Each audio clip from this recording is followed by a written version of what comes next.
என் பேரா சாரதா. அவருக்கு சாப்பிட்டுட்டு படுத்துருந்தாரு. இவங்க அங்கே குடிச்சிட்டு வந்து படுத்துருந்துருக்காங்க, ஞாபகம் இல்லை.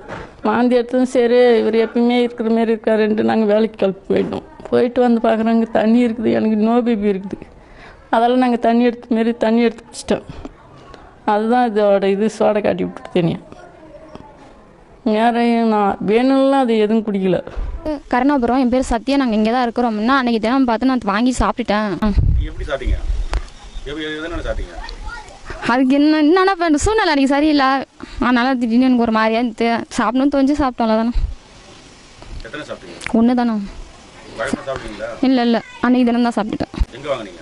வீட்டில் வாட்டர்கல்ல வந்து எங்கள் வீட்டுக்கிட்ட ஃப்ரெண்டு ஒருத்தவங்க வந்து வச்சுட்டு போனாங்க. நான் என்ன நினச்சிட்டேன், அதுதான் நினச்சிட்டு பார்த்தேன். தண்ணியாக கூட இருக்கும்னு நினச்சி பார்த்தா கடைசியாக பார்த்தா அதுதான் தெரிஞ்சிச்சு. கொஞ்சம் லைட்டாக எடுத்து தான் ஊற்றி சாப்பிட்டேன். ஆனால் வாமிட்டு வந்துச்சு தான். இன்னும் என்ன நீ பைத்தியக்காரனாவே நினச்சிட்டு இருக்கிறல?